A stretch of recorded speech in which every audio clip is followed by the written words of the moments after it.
So it's like whenever we're like, yeah, Anthony and John. Jonah will say, Anthony and John. If you want to click your mic to your mouth, I think that's what we decided is the best way to do it.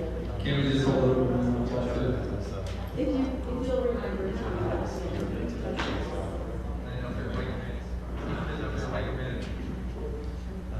I don't think I'm micromanaging, just making a suggestion. Whatever works best for you. I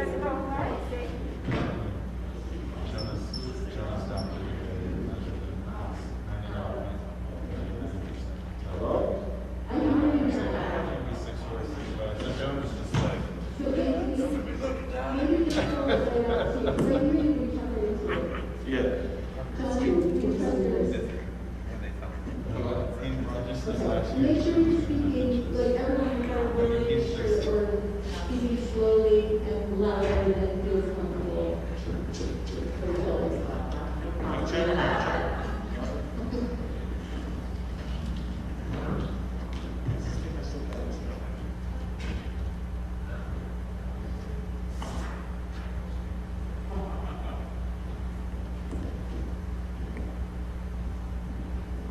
Just notice that your file's a PDF. So you Do you want to share it with you? that's only if you have as Through the slides, that's the only. This one. oh, shoot it us. Yes. I got it. Yeah. Yeah. What? Well, that's news. Just when you go up there.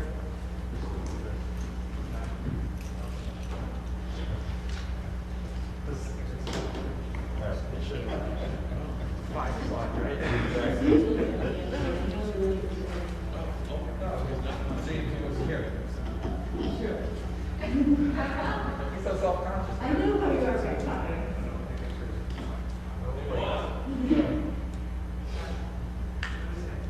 I'm sorry.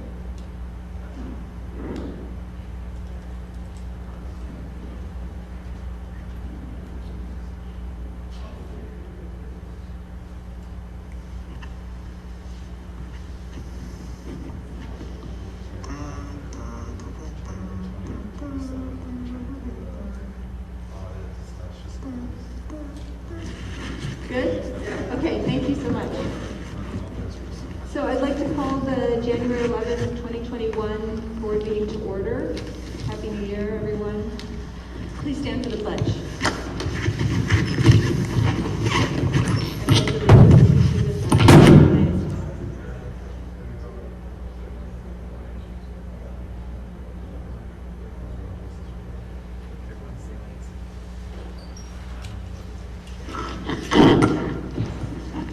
Kelly, roll call, please.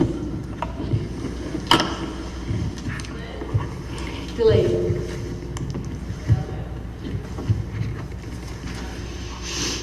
Delayed. Here? Here. Present. Here. Here. Here, thank you. Matt, do you want to review the fire exits? Exits are in the back of the LGI. Back of the theater. Sorry about that. Can I have a motion to adopt any changes to the order of business on the agenda? So moved. Second. Craig and Anthony, are there any comments or questions about this? This is just because we're not following the order that is in our policy. All in favor? Aye. Opposed?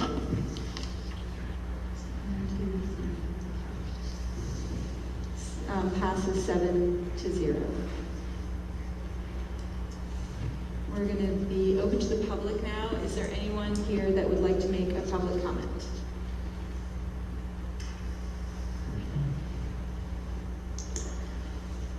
Seeing none, we're going to move on to our workshop. Tonight we're going to hear from Matt about our testing update and general updates about the district.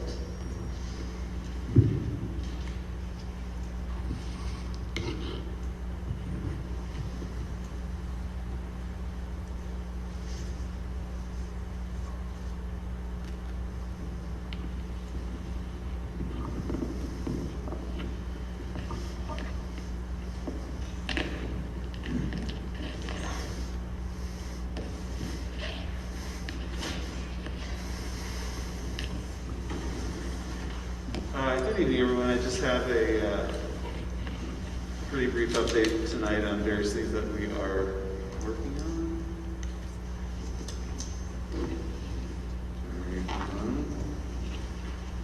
Here we go.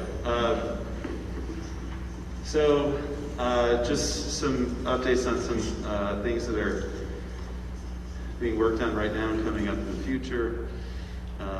We have a kind of a small working group focused on culture of care from the diversity committee, and they're working with Mr. Wright on developing a student bill of rights, and that will be the next couple of months of focus. The board appointed at the last board meeting about 10 teachers to be working with Dr. Hunter, who is our presenter that night, on developing and piloting some culturally responsive curriculum work. And our hope and goal is to be able to expand that both over this semester with the number of teachers involved, and also have a curriculum writing project for the summer as well with hopefully a strong group of teachers. Next board meeting on January 25th, we'll invite folks from Rombout and Sargent, and my team and I will also share just what the TSI, Targeted School Improvement process, has been like for those schools, and also an overview of the data, and also the data they collected and the data gathering part of this process, and then their initial plan. So that'll be at the next meeting. We're excited about that. A lot of time and focus has been on that the last month or two. Our communications help from BOCES is, as we speak, just about literally is flipping things over into the template of the new website. And so I'll be able to confirm with the PR committee hopefully tomorrow about when we'll be able to meet next week, but I'm pretty hopeful and certain that we'll be able to take a look at the draft of the new website next week at a PR committee. So I'll be able to confirm that tomorrow. And then and this list could go up beyond the things that are on this slide.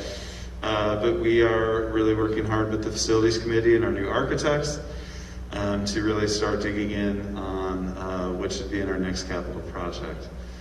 And then when we get to board reports and committee reports, I just got an email a little while ago about potential dates for both facilities and audit committee to meet later this month. So we're really excited about moving that forward. So I'll share that when the board does their committee reports. But just one of many things that's happening this year in the midst of, all of the rest of the hurdles and daily challenges that we are working our way through.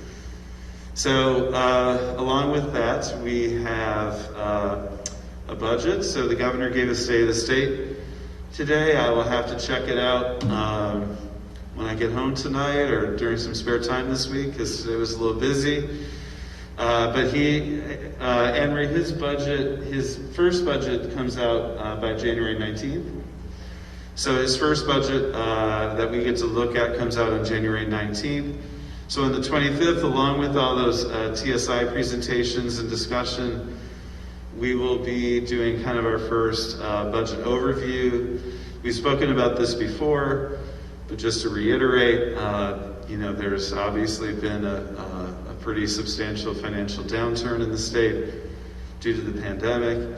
And so the governor for quite some time now has been talking about a 20% reduction in state aid. 20% reduction in state aid, I think for the entire state, is about $5.4 billion. And for Beacon, what would 20% reduction of our state aid be? About $4 million. So it is a very significant amount. I will never, ever in a million years pretend that I truly understand what happens, in things like the Senate and the House of Representatives, but it seems like there's maybe more of a chance that there might be some sort of stimulus for local and state governments this winter and spring. I know Governor Cuomo is probably really trying to hold out for that, but we also have to prepare for all contingencies. So we are trying to prepare at least part of our budget thinking for that 20% reduction in state aid. So we'll do some of this in a traditional way where we'll have our department heads and principals report out on different aspects of our budget and share with you that. But at each of these budget meetings, Anne Marie and I will also be facilitating a part of it where we are talking about the current state of things and things that we're thinking about. I have a feeling this year, I could be wrong, but I have a feeling this year we'll probably need to come to the board to add an additional meeting or two, just because I think things could be going down to the wire with the state. It's just a guess. And so we may need to add some meetings as we get later. We are already really trying to look at efficiencies, and we'll be discussing those with the board in the next couple of months. My goal during all my time here in Beacon has been to really focus on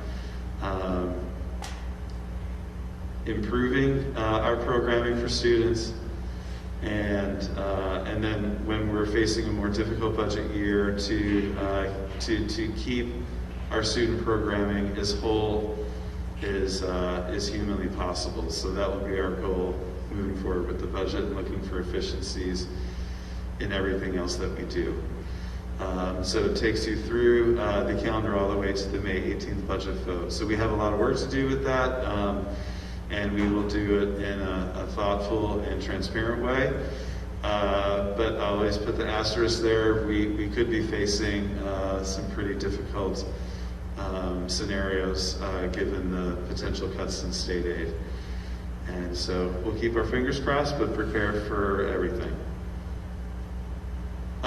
Just a kind of a brief update on just our continual reopening efforts, or staying open efforts.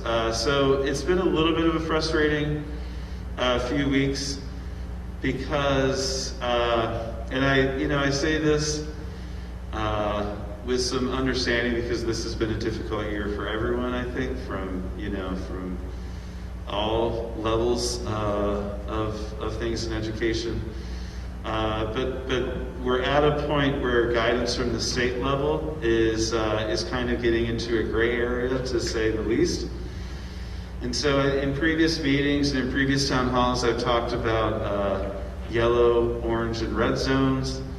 That's the microcluster strategy that the state was doing for most of the fall. It appears that they're moving on from the microcluster strategy. They haven't officially moved on from it, but it appears that they're moving on because they have not designated a new zone in quite some time. And based on the metrics across the state, one could say, based on the old metrics of that microcluster strategy, that a lot of the state would be meeting those levels now, or most of the state. And so I think it seems maybe obvious to most folks that Albany is kind of stepping away from that. And so the big question for people like me is, are they moving into a different strategy, or is it just kind of each district on their own? And so that's what we're kind of waiting for. So we're in sort of a funny dance right now, in that we are kind of preparing and seeing if there's going to be some state requirements around testing, but also trying to prepare our own testing program. And the reason it's a little bit of a funny dance is that the only hesitation I have is I'd hate to start our own testing program and have the state come down a week later and say, we want you to do it this way. And the testing that we had already done doesn't count somehow for some metric that they're trying to get us to focus on. So the other thing that's on a lot of people's minds in the education world is the 9% positivity rate. Over the summer, when we were preparing for all this, Governor Cuomo laid out the 9% positivity rate for a region as a reason to move that region to remote instruction. I mostly look at the Dutchess County rate, so there's lots of questions with this. Is it a regional rate? Is it a county rate? Is it a community rate? The Dutchess County rate on their dashboard today is 8.44, so we're just a little bit below. If it was a regional rate, it would probably be a little bit lower than that, because Westchester, the biggest county in our region, has been running at about 6 or 7% for quite some time. Governor Cuomo last Monday in his daily briefing had an actual slide about schools, but despite the fact that it was a slide, it was pretty vague. He basically said the state will support districts in testing, and that if they test below the 9% with their own population, they'll be allowed to stay open. That raised a whole bunch of questions from us superintendents saying, was there actual guidance saying that you would close us, et cetera? And we haven't heard anything in now over a week. I think what it seems like from my vantage point is a lot of the focus has moved to vaccinations, which is probably appropriate. And so we're kind of monitoring things, like I say, on a, to say daily basis is kind of an understatement. It feels like we're looking at things every moment of the day. We are going ahead with creating our own testing. We have the tests. Tonight we have the MOA with Dutchess County that you'll be voting on. That gives us the ability to operate under their supervision as a testing center.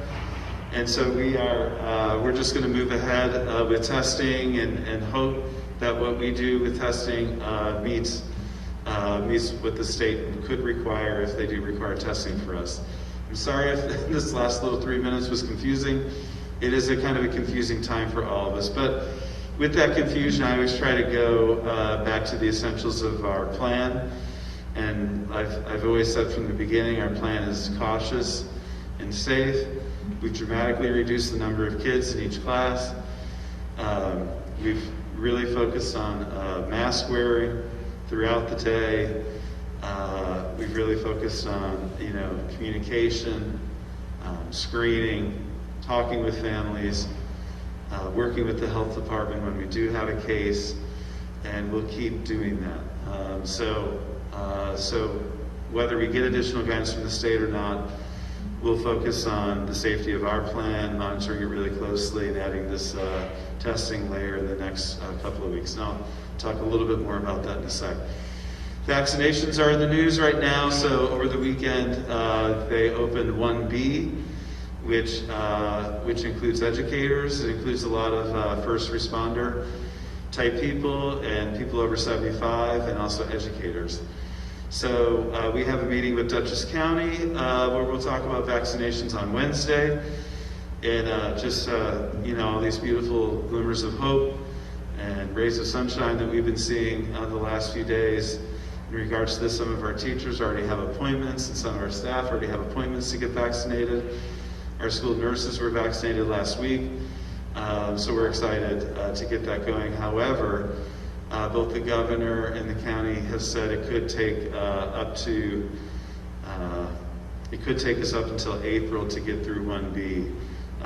The people who constitute 1B are about 4 million people in New York, so they definitely do not have all those doses right now.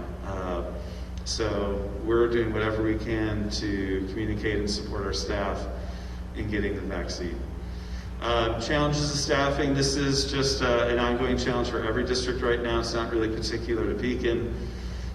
Just the level of quarantining that's required, both with cases that kind of enter the school district and then just what people experience in their lives outside, does put a strain on staffing. It's one of the data points we use in looking at continuing our opening efforts or reopening efforts, and so that's something we're always monitoring. And I say this all the time, but just one of the joys of this year, it's definitely been a challenging year, and it seems like a lot more time in the office due to the exponential increase in the number of meetings I think I'm in. But just getting around to the buildings and seeing what's happening both with remote teaching and in-person teaching, and just all the support from all of our staff to make that happen is very, very inspiring this year. So just a little bit about testing. So I'm going to confirm this tomorrow morning, but I'm going to try to do a town hall on this on Wednesday night of this week, Wednesday or Thursday, but probably Wednesday. So we received close to 1,000 of these rapid tests from the state for free. And so those are the tests that you get a response in about 10 minutes. When you get tested, at least at Pulse ND, which is one that we send folks to, you get both a rapid and a PCR test. This would just be the rapid. It's a quick nasal swab of both nostrils. It's very easy to do. And so this would be a voluntary program. So we'll put the consent form out to parents by Wednesday as well, and we'll emphasize a few things in it. It's voluntary for right now. If we fall under some state restriction, then it would have a state mandate behind it, but for now it'd just be a district effort, so it's voluntary. The way we'll phrase it is it's our chance to find out what our positive case rate is amongst asymptomatic people coming into our district, so that's students and staff. And also another goal would be to just be identifying asymptomatic positives in the district. We want to do it in a way that's student and family friendly, so we're trying to develop a schedule that parents are able to be there, especially for our younger students. Parents are able to be there for the test, and that students getting the test are not in the school that day. So if they do test positive, they can go right back with their parents to their house, and then on hopefully to their doctor for further consult. So we're currently working on a schedule. We're looking at either next week or the week after to do a testing program. Since there's no state guidance for testing, we're kind of creating it ourselves.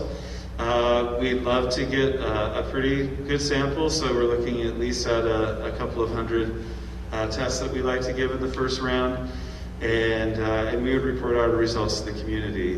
We talked about testing at our last meeting with the Dutchess County Health folks, and they said they would help us assess the results that we get as well. Our expectation would be that we would come in lower than the county positive rate, but if we don't, that would be another good reason why we're doing this. So it's been a little bit of a delay for a couple of reasons, because I've been talking about this since December. One is it took us a little while longer to get the MOA set with Dutchess County, and that's not a finger pointing thing. There's a lot of things we needed to work out. And then there's just the logistical side that we're trying to figure out as well.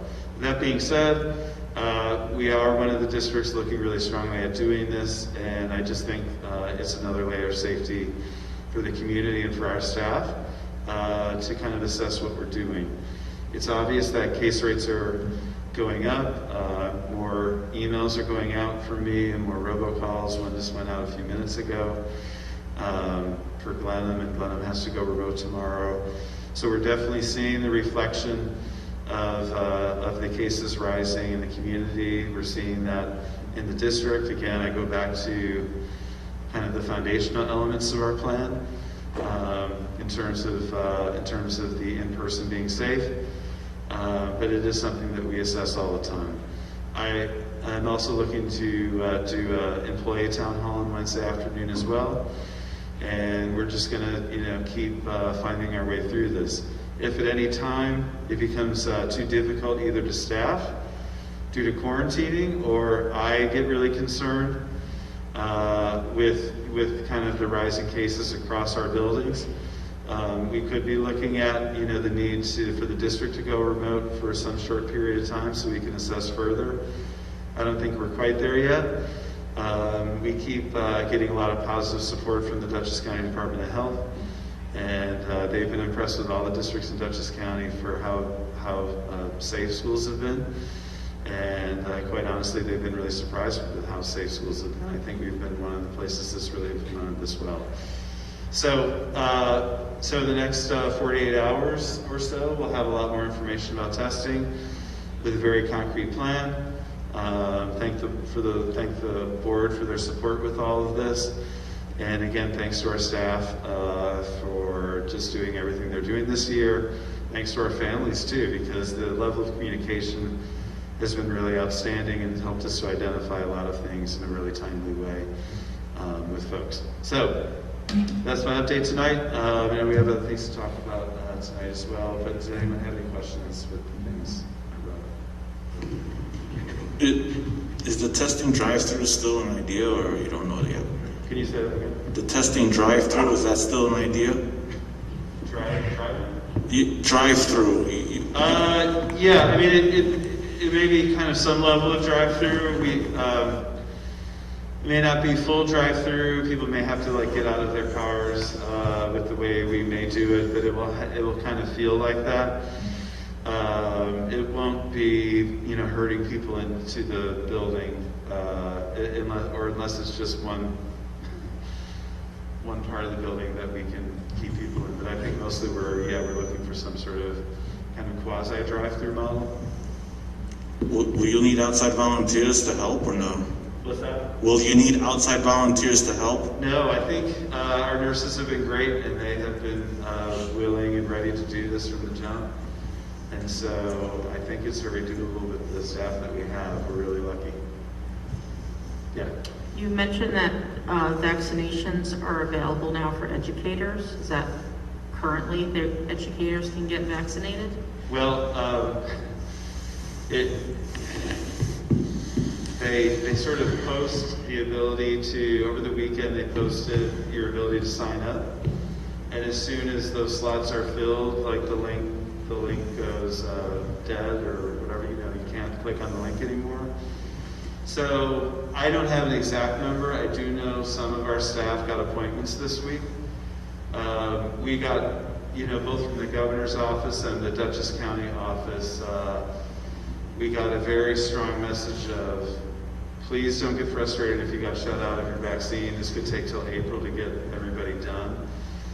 So what it seems like to me, although this could change, it seems like it's just going to be handfuls of people every week till April. I think we had a different impression, and maybe this was just my imagination, that we'd be able to vaccinate a bunch of our people like in-house, but it doesn't seem like it's going to go that way.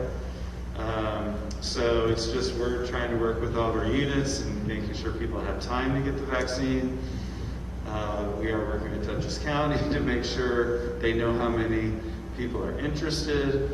Thankfully, we sent out a link about people who are interested, and I think we had hundreds of people click on that link in about 15 minutes or something. So I think, needless to say, there is a high level of interest amongst school staff to get vaccinated, since they've been working in person since September.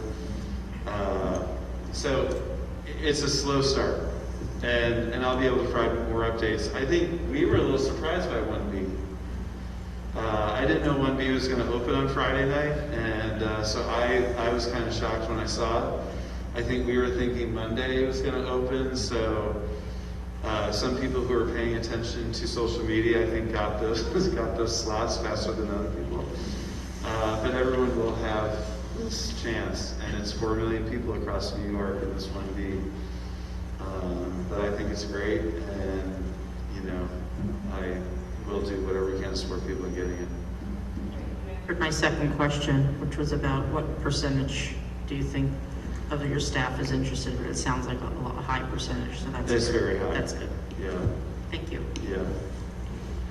I just had more of a comment. I'd like to say that talking to community members and staff in the district, their attitudes are very positive, and I think it comes from the leadership. Not to steal a line from Remember the Titans, but attitude reflects leadership, and your leadership has been commendable through this.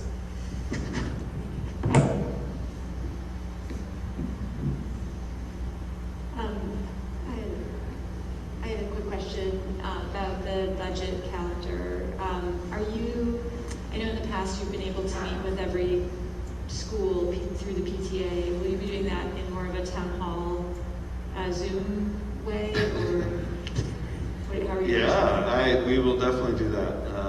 And it will be in a Zoom, we'll be Zooming for the rest of this year for sure. So we'll probably get more input than normal. I think this year, I think it would be good to do some sort of survey as well. So we just need to I'll work on kind of designing that. And, I'll run it past the board before it goes out. I did a budget survey 2 or 3 years ago, and got a lot of good information. Survey's tough with this because it's we could be in a tougher budget year, but it could also help us prioritize. So I'll work on that as well. So we'll look for other various ways to get input, but we'll definitely do town halls. I have to say, it's funny, with the masks on and the sound system, I don't know who's Yeah, sorry. Maybe we should raise our hand speaking. It was kind of funny.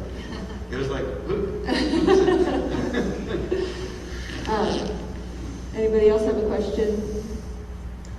I also second what Anthony said. Your leadership has been tremendous throughout this, and we are really lucky to have you. Thank you.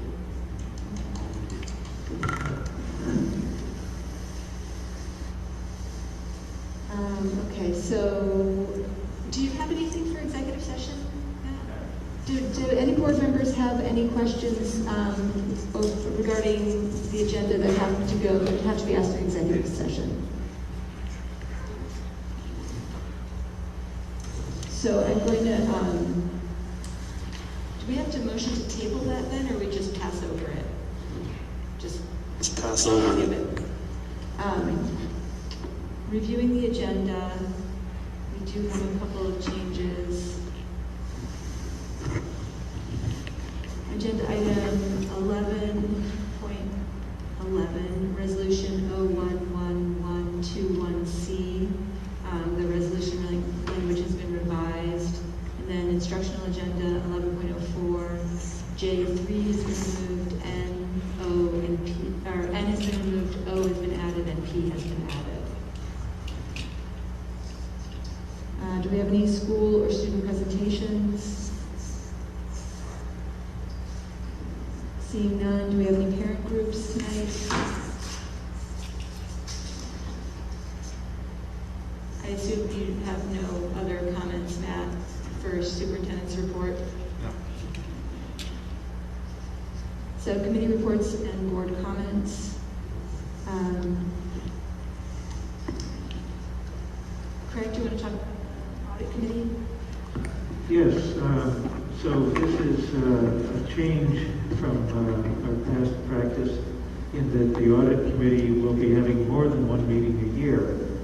In the past, it has been to simply meet with the external auditors or external auditing firm, which does a detailed analysis of the numbers and the practices, and then a management report letter. But what we're doing is expanding this. We don't know exactly how much, maybe quarterly meetings or so.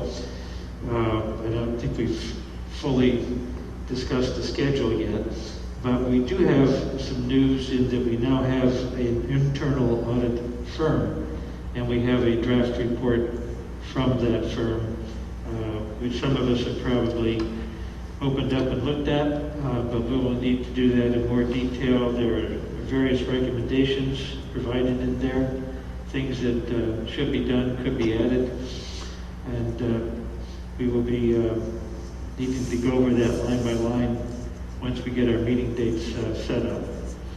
So that's the short discussion. Great, and it sounds like, Matt, you're going to send out some dates, possible dates for that next, or tomorrow? No, we both, if we try to do facilities and audit on the same night, which I think is mostly the same people, I just got a response from the audit folks, so January 20th or 27th, our architects are available and the audit committee are available, so it's up to you all, like which of those nights work better. So Kristen. The 20th or the 27th? Yeah, So in other words, is it go for both of those nights? correct. But yeah, both outside folks are available either on the Wednesday the 20th or Wednesday the 27th. I mean, either of those work for me, so. Well, the 20th is Inauguration Day in Washington. And if you've been reading the news, you might be concerned. Maybe the 27th is safer? Yeah. We might want to be watching the TV that night, who knows? Yeah. Or So taking shelter. What do we, how do we want to structure these in terms of timing? You facilities at 7, but do we want to do facilities and then, it's 2 long meetings, it would be presumably, so. Yeah. I mean, do you think we could do facilities in an hour and a half and then audit in an hour and a half? Does that sound? Yeah, we have the full buildings and condition survey at the next meeting, right? Do you think? No, that's fine. As long as they get them, Matt, can you make sure that they send us materials ahead of time so we can review them, the buildings and condition survey? Right, it'll be available Friday, the building condition survey. I mean, I'll throw this out. It's kind of up to you. We could also do one on one night and one on the other night since they're more in depth. I know facilities, because the architects also did a walkthrough of all our buildings and just did some initial kind of idea generating about educational spaces that I'll forward to the committee as well. So facilities could be a more lengthy meeting, so I mean, we could split them up. It's really up to you all. Since it's likely like kind of the worst case scenario for both meetings, I'd like to try to see if we could do them both on the same night, just because in terms of balancing schedule with my family and stuff, it's better to do it all at once. What about starting? Could one start at 6 or 6:30? And why don't so we it's try not 6:30 for facilities? That's the only night I can't start early. Oh no. Okay. Both Wednesdays. Okay, can you start at 7, Anthony? I don't mind missing a half hour. I just don't want to miss an hour of it. Like the earliest I could probably get there is 7:30. Okay, that would be a full hour. All right. Okay, so start at 7. Do you mind if we do it on Wednesday? Anthony, does that still work for you? 7 sounds good. I'm fine. I don't mind missing a little bit, but I didn't want to miss a whole hour and kind of start earlier. So Is that an ongoing thing on Wednesdays? every Wednesdays, yeah. So in general, Wednesday's not a great night for that, but I do want to make sure this meeting happens in January. So if that's okay with you, we'll do this at 7. And then try to pick a better day moving forward. I'm fine missing a half hour. I can make But it work. if we make it the always on Wednesday, then that will work. If you make it always on Wednesday, I would ask if it's not 2 meetings back to back that you start at 7:30. Okay, so why don't we try, I'd rather do the one night with 2 meetings, but starting earlier on a different night. But for this first meeting, where we're getting these 2 reports, let's do 7 o'clock facility start, 8:30 audit start. It's a long night. But That sounds realistic. So the 27th. 27, 7, and 8:30. Okay. And 7 is audit, and facilities is 8:30. Oh, I thought we were going to do facilities first. Okay, I didn't hear facilities at 7. I prefer the miss a half hour audit. Okay. Oh, okay. Got So it. let's do audit first. okay, that's fine. No, it doesn't matter. Let's do audit first. We do audit first, so let's do audit first. That's fine. Fine with me. Okay. At 7, 7 to Yeah. 8:30. All right. and then half an hour at 8:30. Correct. Okay. Okay. Kristen, do you want to give your? I at the risk of sounding redundant, but Matt touched on it a little bit, and we're going to have the buildings and condition survey for the upcoming capital project. There's really nothing new to report from our last meeting, other than we, once again, kind of went through some greater detail preliminary findings. The next meeting will have the full report and some ideas from the architect firm about what's possible with the spaces. Probably the most important thing is that we're going to have to put together a plan that deals with very real and practical, very real and practical needs that we have for updating our buildings.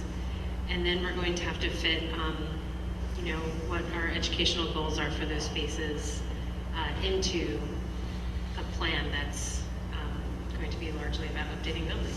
So that seems to be the narrative that's shaping up, and we'll see how it goes going forward. There's lots of details about how interest rates and things might change and timing of putting out a capital bond, but I think we'll have things a little bit more cemented in the next couple of weeks. Thank you. Jasmine? Do you have any comments? John, do you have any comments? No, I do not. Anthony White? So the curriculum committee has not met since the last board meeting. However, we do have a meeting that is going to be tentatively scheduled for next week. The proposed agenda is going to be to discuss possible new course offerings, as well as to get an update with the work from Dr. Javon Hunter, as well as possible update on the curriculum mapping. Did I miss anything, Eric? All right. Anthony? Good evening. As Matt had mentioned, one of the three subgroups from the Diversity Committee, the Culture of Care, did meet on December 16th. We went over some examples of Bill of Rights. The sub-product of that was the communication plan that the board had published a couple years ago, and that perhaps that we may want to suggest edits to that plan. Because part of the Bill of Rights is also being able to connect with the right person for the whatever, the right situation. So I also had a question about, so none of the other subgroups, I believe, have calendared any meetings yet, and I don't have a future meeting for the Culture of Care meeting either. So one of the questions I had was, we talked about submitting a summary of committee, having board members submit summaries of committee participation or something. So I just wanted to get clarification. If it's a district committee, I can report out and put it in writing for the benefit of the board, but it's not a board committee. Or are we just kind of writing summaries for specific committees? We can table this question to like a board agenda if you want. Kristen, can you speak into the mic? Sorry. I thought it was causing feedback. Do you need minutes like we were kind of doing informal things like that? Are you talking about just for diversity, or are you talking about all the committees? I was kind of talking in general what you want us to do. It could be minutes, it could be summary. I don't have a preference as long as we can inform each other as to the progress, as well as go back in time and kind of remember what happened what day. So. Yeah, I agree. I think we do. I can say just from my standpoint, I would love to have like a standard format that we can put things into, because Absolutely. to recreate everything each time, or even just remembering to. I generally take notes for meetings, but then cleaning them up, sending them out. I think it's just with having our schedule is so different now with having kids at home or at work. I just haven't been as faithful about it, so I apologize for that. But I think there should be some kind of standard format that we could just plug into dates, who attended, And it's super beneficial as a record for people who don't listen necessarily to the board meetings, or who may miss something. If that record is on the site, and like every committee has sort of a record of what they're doing, I think it's hugely valuable. Yeah, I definitely think it's something we need to pick back up again. I just would make an argument for something a little bit more standardized and simple. That makes sense. Maybe that's something we can put on the agenda for PR. Absolutely. Well, thank you, and the report. Thank you very much. Flora? So the PR committee hasn't met since our last meeting. Neither has the wellness committee, so I don't have any updates. But I did want to say, just to echo other people's appreciation, Matt, for the way you and the district have handled things. My kids are hybrid, and every week that they're in school is a miracle. And anytime they, are having to meet or they're in school, that structure really helps them emotionally. So I appreciate everything that you've done to keep that structure for the kids. And for Alyssa? Good evening. We had our policy meeting last week on Monday night, and we're doing great moving through these policies to be updated. Thanks to Bill Rolon for really organizing our work in a great way, and we are on track to have a nice new policy manual. We have 19 policies on the agenda tonight for review, and our next meeting will be Monday, February 1st at 7 p.m. Thank you. Thank you. My only comments are that I checked in with Dan Pettigrew regarding the stadium contract for sale with Dutchess County. He does not have any updates yet. I asked him to please, redouble his efforts to get that moving, because it would be so great if we could have it on the ballot in May, and we would need to approve it in March, the end of March, so that it could be part of the public notice for the election. Also, I checked in with NISBA about the board officer elections, or the trustee elections, and they don't have any news. It seemed like it could go a lot of different ways, and it's going to probably come down to an executive order, so I'll keep everyone updated with that as soon as I have any information. We did talk about, when we had the vacancies, that maybe we could improve our getting the word out about these elections, and so actually I'll add that to our agenda as well.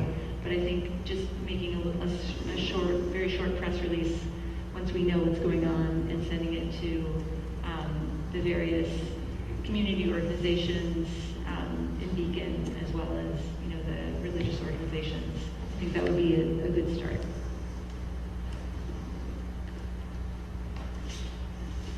Okay, we have a little bit of unfinished business from the last meeting. 10.01 is a policy that we ended up tabling, and it has been amended since then. So can I have a motion to approve the waiver of the first reading, approve second reading and adoption of revised policy 2350, board meeting procedures? Anthony, so moved. Second. With Anthony and Laura. Are there any comments or questions about this? Could you summarize, please, basically what's different? The only thing that is different is that we've moved public comment permanently to the beginning of the meetings. This is something that I had asked for because I feel like it's reliable, and so anyone who wants to make a public comment will know that it happens at the beginning of the meeting, and they're not going to be trying to gauge when executive session will be over, things like that. So, yeah, that's all. I think that's a good move, and thanks for thinking of it. A lot of the public is impatient with executive sessions when they can sit here and how much can you twiddle your thumbs waiting for us to come out. So that's a good move. Any other comments or questions? All in favor? Aye. Opposed? I'm in favor, so it passes 9-0. The second item in unfinished business is 10.02, approve agreement with Venus Murphy SLP. Can I have a motion to approve this? So moved. Second? Second.